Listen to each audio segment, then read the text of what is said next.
بداية أنت في الدنيا، أنت في الدنيا ولن تسلم ولن تأخذ السلامة ولا ترجو السلامة، فإن من كان هم أشرف منك نسبا وخلقا ورفعة وشأنا وحتى تقوى عند الله كالأنبياء ما سلموا من الناس. لوط عليه السلام جاء لقوم يفعلون الفاحشة وأراد أن يطهرهم فاجتمع عليه القوم فاتهموه. وكذلك نوح عليه السلام 950 سنة يدعو قومه ومع هذا ما اتبعوه، فلا يسلم أحد من الناس، لا ترجو السلامة من أحد. مهما كنت ستعاد من الناس، سواء كنت على خير سيعاديك أهل الشر، وإن كنت على شر سيعاديك أهل الخير. فهكذا الدنيا تمشي بميزان، ميزان الكفة التي أنت لست بها ستضربك. هذه الدنيا، فلا ترجو السلام من أحد. لهذا الله عز وجل شانه وضع أسس التعامل. استحالة رب العباد أن يعطيك العلاقة الزوجية، أحكام الطلاق، أحكام الزواج، أحكام الخلع، ولا يعطيك أحكام كيف تضبط نفسك. استحالة. هل تظن أن هذا القرآن لما منحك الله إياه هو دستور لنفسك، لحياتك، مع زوجتك، مع أسرتك، مع وطنك، مع الحاكم، مع المحكوم؟ جاء القرآن لينظم، والسنة لينظم كل شيء بحياتك. فمن ضمن هذا التنظيم جاء القرآن والسنة لتنظم نفسك من الداخل. فاستحالة أن يجعلك الله عز وجل تتعرض للناس أو لأناس تقوم بتهميشك أو بشتمك أو بسبك، سواء من الأقارب، من الزوجة، من الولد، ثم يتركك الله سبحانه وتعالى بلا إرشاد للحق. لهذا الله عز وجل شانه قال: ولا تستوي الحسنة ولا السيئة. استحالة. هل يستوي الملح العذب مع الأجاج، الماء العذب مع الأجاج؟ ولا تستوي الحسنة ولا السيئة. يا رب، نحن نعلم أن الحسنة والسيئة استحالة أن يكونا بكف واحد، فما هذه الكلمة يا رب؟ ماذا نرجو منها؟ قال: ولا تستوي الحسنة ولا السيئة. إذن يا رب ادفع بالتي هي أحسن. ما قال ادفع بالحسنى. شوف الدقة، دقة قرآن. ما قال ادفع بالحسنى، قال ادفع بالتي هي أحسن. يعني أفضل ما عندك وأفضل ما تملك اجعله دفع للسيئة، اجعله دفع للسيئة. قال الله: زين يا رب، هل هناك فائدة؟ نعم يوجد فائدة، لأنه ربما لو الله عز وجل جعل هذه الآية وانتهت الآية، بمعنى قال الله: ولا تستوي الحسنة ولا السيئة ادفع بالتي هي أحسن، وانتهت الآية، ربما يأتيك الرجل: يا شيخ هذه الآية لا تصلح لجميع الناس، يعني الذي يكرهك أو عدوك هل سيحبك يا شيخ؟ مستحيل. فالله أراد أن يقر أمرا فأكمل الآية، فقال الله: فإذا الذي بينك وبينه عداوة. العداء أنت لماذا تدفع شر العدو؟ كأنه ولي حميم، صديق عزيز عليك. انظر، ثم قال: وما يلقاها إلا الذين صبروا. صبر. دفع شر الناس يحتاج صبر، يحتاج صبر. الشاهد من الأمر أن الله عز وجل لما قال ادفع بأفضل ما عندك أو ما عندك لتدفع السيئة، ثم أغلق الباب على من يتعذر أن الناس لا تستحق، الله قال لا، حتى العدو يصبح صديق. يأتي مرحلة يستحيي من نفسه، يأتي. لهذا عمر بن الخطاب له كلمة رائعة نحن الآن لا نطبقها، ولا يوجد أحد يطبقها إلا من رحم ربك، سواء كانوا من الناس من العامة أم من المصلحين أم من الدعاء، ما أحد إلا من رحم ربك. يقول عمر بن الخطاب: ما عاقبت من عصى الله، ما عاقبت، يعني أنت يخاطبك، ما عاقبت من عصى الله فيك بمثل أن تطيع الله فيه. يعني رجل شتمك يعصي الله فيك، هو كسب سيئة، أفضل عقاب له أن تطيع الله فيه.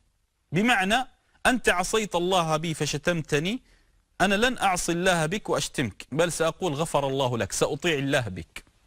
فيقول عمر بن الخطاب: هذه أفضل عقوبة لمن يسيء إليك، وأنت لن تسلم أنت لن تسلم. لهذا الله عز وجل قال ويدرؤون بالحسنة السيئة، يعني شبه الحسنة بالدرع، يعني أنت تدفع. شوف يدرؤون من درأ يعني دفع، يعني الله عز وجل شبه سيئة تأتي إليك مندفعة.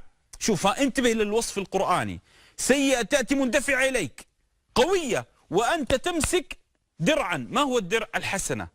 قال الله عز وجل شانه قال أولئك لهم عقبى الدار. يا رب الجنة لي إذا أنا دفعت السيئة بالحسنة؟ هي نعم يا رب، أنا إذا دفعت بحسنتي سيئة ما يا رب أنا لي الجنة. نعم عقبى الدار. الجنة طريقها جميل، وأعظم طريق لها حسن الخلق.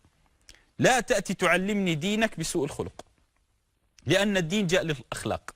إياك أن تعلمني دينك بسوء خلقك، بل علمني الدين بحسن الأخلاق. إنما بعثت لأتمم مكارم الأخلاق. حتى الله عز وجل شانه جعل ميزان. طب زين أنت تقول جاءتك سيئة من رجل واحد، زين يا شيخ إذا كان مجموعة من الناس يتعرضون إلي وأنا أمشي وأنا كذا، ترى يا شيخ ما نسلم من الناس. يعني أنا ماشي بالسوق يتعرض لي السيء، أنا أفتح وسائل التواصل الاجتماعي يتعرض لي الناس، أخرج التلفاز يتعرض لي الناس، يا شيخ في العمل يتعرض لي الناس، يا شيخ أنا سائق تاكسي يركب معي ألا يوجد قاعدة في الشريعة؟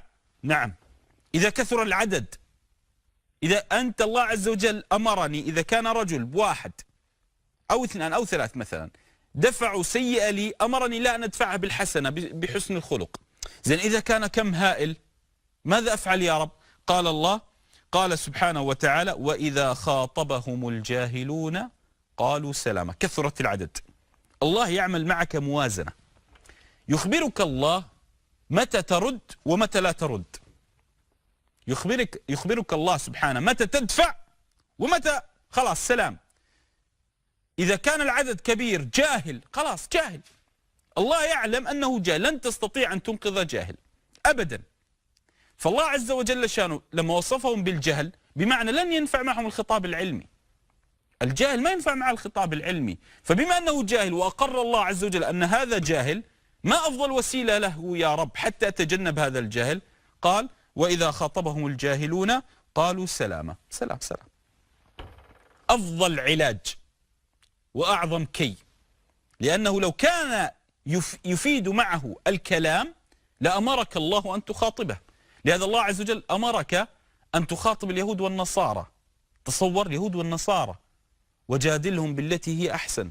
جدال لأنه ينفع مقر العقل، لأنه ربما يوجد عقلاء فينفع الحوار. ادعو إلى سبيل ربك بالحكمة والموعظة الحسنة وجادلهم بالتي أحسن، ينفع. لكن يا رب إذا كان جاهل متعصب أعمى لا يفهم ماذا نفعل؟ سلامة سلامة. لا تضيع وقتك. أنت تحمل كنزا هو الخلق، فلا تسرفه في أودية تجمع المتردية والنطيحة والجيف. إياك.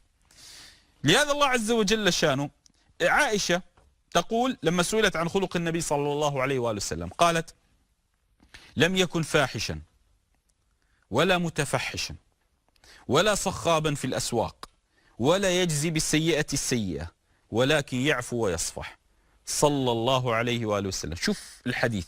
أولا لا فاحش ولا متفحش، لا يتقبل، لا يجالس أهل الفحش ولا يصدر منه فحش صلى الله عليه وسلم، ولا يصرخ في الأسواق وينادي وحتى الناس تراه، ولا يجزي السيئة بالسيئة. ما انتقم النبي عليه الصلاة والسلام لنفسه قط وهو نبي الأمة. نحن الآن ننتصر للحزب، ننتصر لأنفسنا، ننتصر النبي صلى الله عليه وسلم ما انتصر لنفسه صلى الله عليه وسلم، ما انتقم لنفسه. قال الله ادفع بالتي هي أحسن. ادفع بالتي هي أحسن أفضل وسيلة وأنجع وسيلة لتخاطب الناس.